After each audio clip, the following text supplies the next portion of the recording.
Don't touch me, old man. Old man, don't try. Touch me, man. Knock it off. Touch me, again. Cameras that lined up. Find out. Get the cameras out of here. That's how fast it happened. 9 seconds. The producer's clip did not capture the shooting. Watch his video again here, just before Lee Keltner walks away from that first dispute.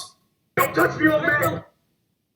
Old man, don't try. Touch me, man. Knock it off. Touch me, again. Cameras that lined up. Find out. Get the cameras out of here. What happens next is captured by Denver Post photographer Helen Richardson. Keltner takes a swing at the security guard.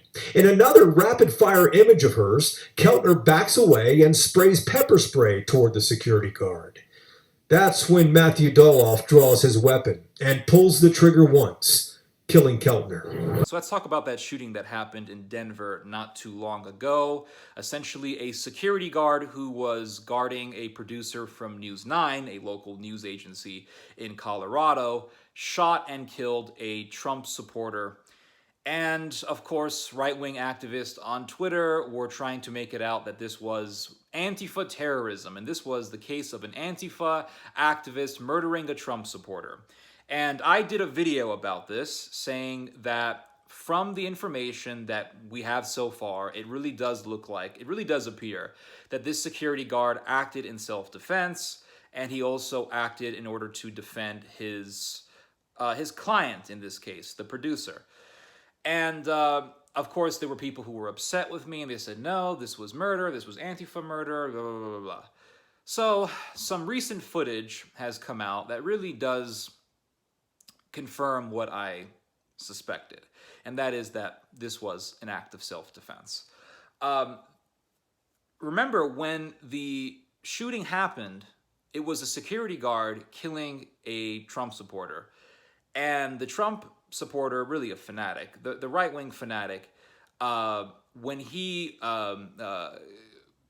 approached this security guard, the security guard was protecting a producer for News 9, and the producer was holding a camera. Well, now we can see the footage from the producer's camera, and what this footage reveals pretty much confirms what I said.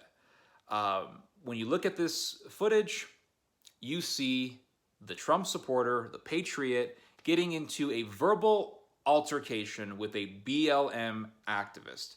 And they're cussing at each other. And, you know, it's F you, F you, F you, the typical sort of stuff that you see in these sorts of rallies and counter-protest and all that stuff.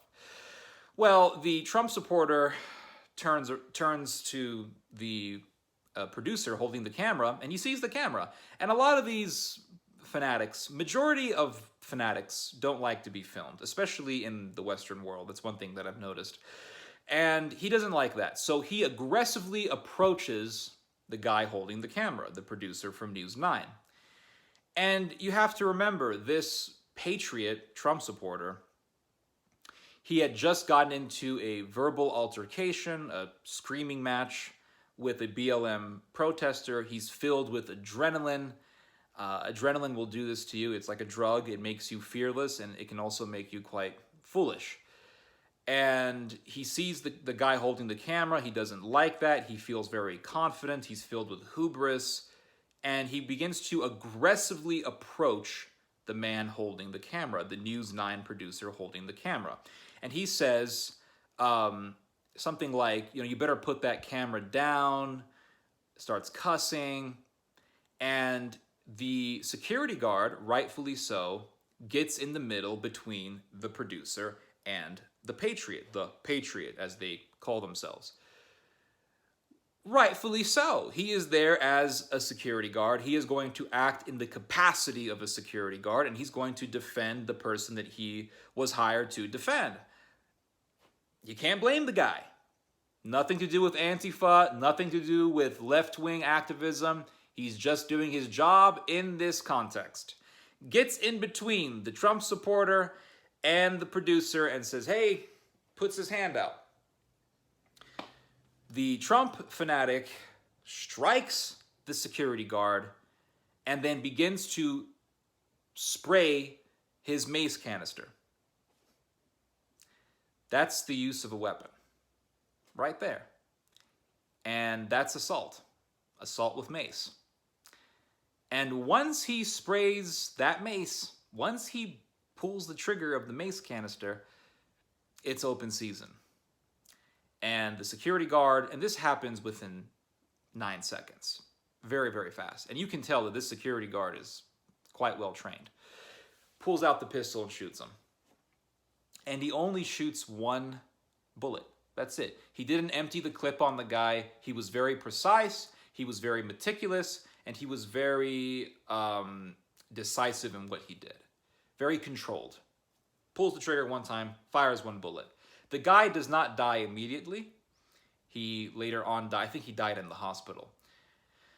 Now, if you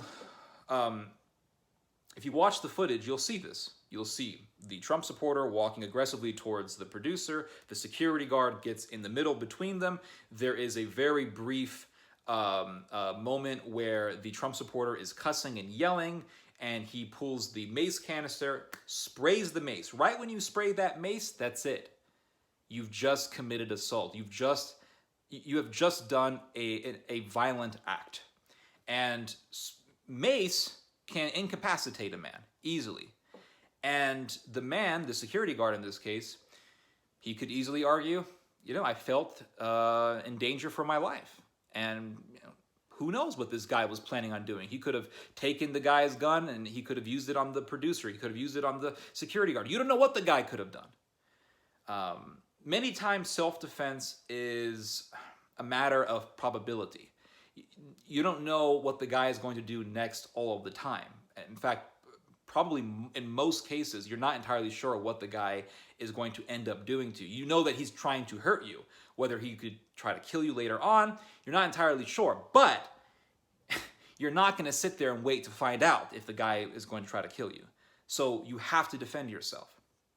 Now, initially, they said that the guy is going to be investigated for first-degree murder. Now they're saying the security guard is going to be charged with second-degree murder. Now, why are they saying second degree?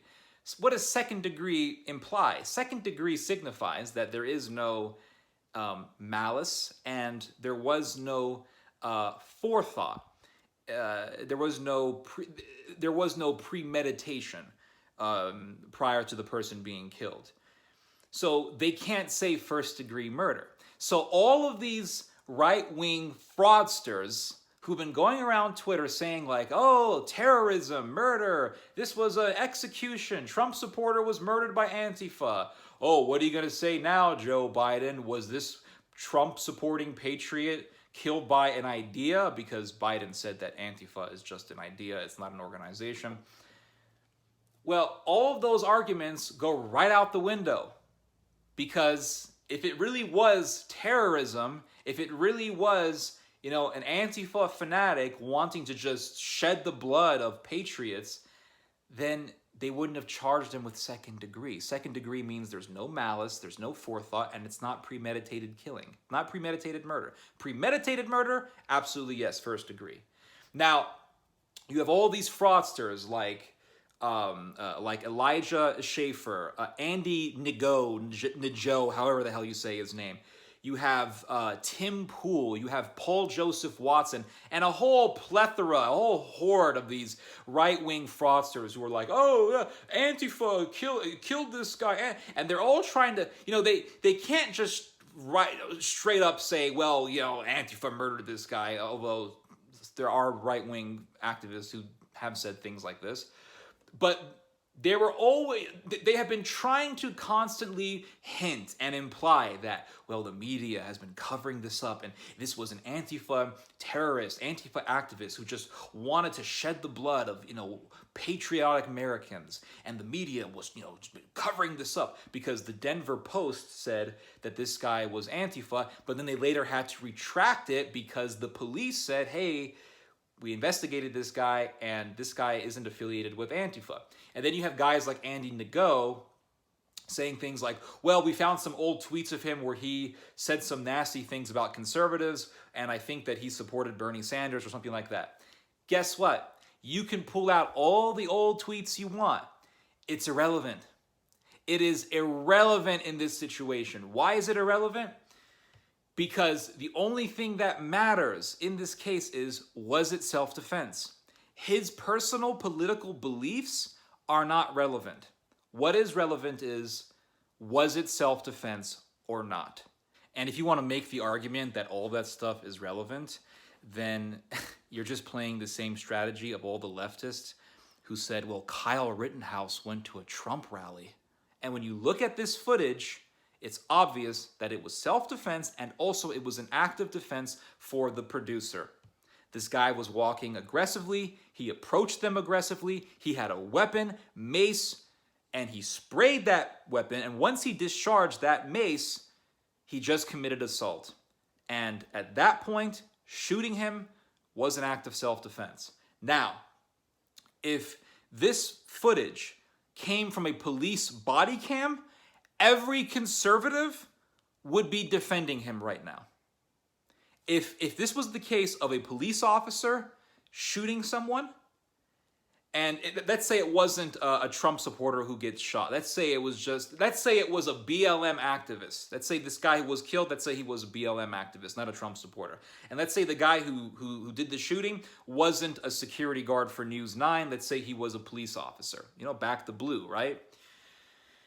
And this entire situation happened. The only thing you change are the people involved. So instead of a security guard for News 9, police officer. Instead of a Trump supporting patriot, it's a BLM activist. Would you be saying that this was terrorism? Would you be saying that this was murder? Would you be saying that this was an unjustified killing? No, you would all be backing the blue. You would all be backing the blue. But because it's a Trump supporter being killed, and because the guy who shot the Trump supporter does have left-wing beliefs, now you guys want to spin it. And really, you right-wingers, one thing I have noticed about you guys, you right-wingers are actually more similar to the left in how you guys function than you guys want to admit, or than you guys really think. Because you guys think, well, black criminal shot by the police. Well, the left wants to say it's racism and it's murder and this is police brutality and this was a police officer, doing an extrajudicial killing or whatever. This was a execution, blah, blah, blah. And you guys will say, well, the left makes up all this propaganda. But when you look at the police body cam, it's very obvious that this cop acted in self-defense. This guy had a knife and he was attacking the cop. So the cop was absolutely 100% justifiable in shooting him. And you know what? You guys are right when you make these arguments. I'm not arguing against that. But here's the thing. A lot of righties make these arguments not because they really want to defend the concept of self-defense. It's because it fits your political narrative. It satisfies your own political sentiments. Because when the situation is altered and it's a security guard shooting a Trump supporter, well, now you guys are going to be grabbing anything you guys can get to try to make it like the Trump supporter was innocent and this was an unjustified killing. Well, this security guard has left-wing views. Oh, he supports Bernie Sanders. Oh, he said some mean things about conservatives. Was it self-defense or not? Which really leads me to conclude that you guys don't really care about the concept of self-defense. You guys, at the end of the day, just care about a narrative. That's the bottom line. You guys care about a narrative. It's like when right-wingers for years were talking about the gay agenda. And the dangers of the gay agenda. I agree with you. Yeah, I agree. The dangers of the gay agenda, absolutely. But when it's right-wing homosexuals, you guys will support the right-wing homosexuals. You guys will talk about the trans agenda. And you say, oh, look, the evil left-wing trans agenda. I agree with you. It's very dangerous. But then when you have right-wing trans activists, you guys will support that. So I noticed there's a lot of double standards, and there's a lot of hypocrisy that goes on. It's like Jesse Lee Peterson. When Jesse Lee Peterson argues with a left-wing person, he's ruthless. But when he argues with a right-winger who has very similar views to the left wing, he's very nice. Why? Because it fulfills a narrative. It fulfills a particular political perspective. So really, if you take this shooting that happened in Denver, switch the character or change the characters, make it a police officer shooting a BLM activist, and take that footage that has just been released and just say it's a police body cam, you guys will all be defending the shooter. And here's more proof for what I just said. Kyle Rittenhouse. Kyle Rittenhouse killed 2 Antifa activists who attacked him. And the right was saying, hey, this was self-defense. And you guys are right. The right is right. It's self-defense. Bottom line, it's self-defense. Kyle Rittenhouse acted in self-defense. But why can't you guys make the same sort of arguments for Mr. Doloff, Matthew Doloff, the security guard? You guys won't, because it's really not about the idea of self-defense. It's about a political narrative. And, you guys will sit here and talk about self-defense this and self-defense that and freedom this and liberty that. The reality is that when you look at all of these fanatics, all of these right-wing fraudsters, Tim Pool, Andy Nadeau, or whatever his name is, Mr. What's his name? Elijah Schaffer, Paul Joseph Watson. You guys are also fanatics. You guys are a bunch of fanatics. If you guys had your way in society, I would be terrified. Because if you guys had your way, you guys would have right-wing death squads. There's no doubt in my mind. Tim Pool and all these other freaks, you guys would have right-wing death squads. You guys would probably have like homosexual death squads, and you'll probably call it something like the Rainbow Death Squad. Something like that. But you guys freak me out just like the left freaks me out. Anyway, this has been another video commentary of mine, and hope you guys have learned something from it. You guys just heard some theology. God bless.